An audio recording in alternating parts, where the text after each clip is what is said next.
Look, we're a little bit more downbeat. There's lots of variations in forecasts at the moment. There's so much going on with the economy and some big uncertainties, big holes in Q2, the Victorian shutdown in Q3 now. So I think, like most forecasts at the moment, we've put a marker down. We're waiting to see how the partials roll out, and I think the RBA is sort of waiting alongside. We don't think the initial contraction was nearly as large as the RBA's initial call, and they have sort of pared that back. The worst of the quarterly profile is now dampened as well. But we do see this return to a heavier lockdown in Victoria as essentially snuffing out the initial rebound in the third quarter nationally. We see the economy going 4.7% backwards this year and recovering about 3% next year. So similar story in that the end point still below pre-COVID levels at a fairly gradual, I would say pretty shaky recovery. At the moment it's looking like a really staggered recovery. And Reserve Bank official Lucy Ellis, she said in a speech on Friday that it would take several years to get back to normal. Is that reasonable, you think? I absolutely. I think, barring a miraculous medical response to the outbreak, and it would have to be something really effective, super effective at this stage and easy to scale up. I think we're going to be dealing with the virus issues for multiple years and really high-risk sectors. So, international tourism, it's really hard to see that getting up and running fully functional for multiple years until we've got a really clear quarantine system that we know we can control these risks with. So certainly one of the Reserve Bank assumptions was, I think, 6 months longer before the international borders opened. Just on assumptions, actually, one of the assumptions I understand is that the outbreak is contained in Victoria, and after 6 weeks all the restrictions are lifted, and it's kind of happily after that. Is that a sensible kind of baseline assumption, given what we've seen around the world, further outbreaks, etc.? This is the problem. At the moment, this is a real nightmare for economic forecasters, plain and simple. We have seen in Victoria, a space of 4 weeks, we've gone from what looked to be a gradual reopening scenario to a harder lockdown than we saw in April, May. And I think we have to assume that the lockdowns are effective, even in situations that had much meaner outbreaks. Northern Italy, for example, they did manage to get those outbreaks under control. It took about 8 weeks in Northern Italy. I think a baseline is still that it comes under control, that we don't see a similar scenario in New South Wales. But we can get knocked sideways by this virus very quickly.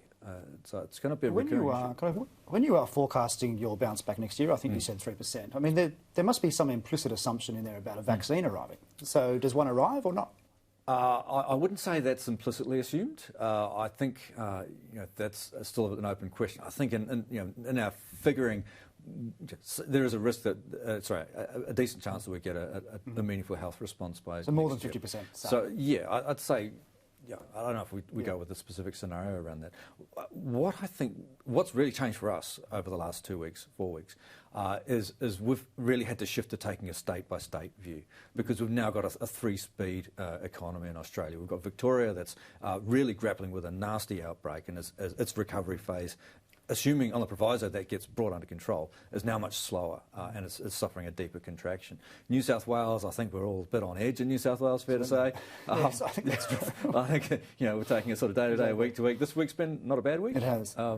But we feel like we're, maybe on a tipping point we could be having to restrict again.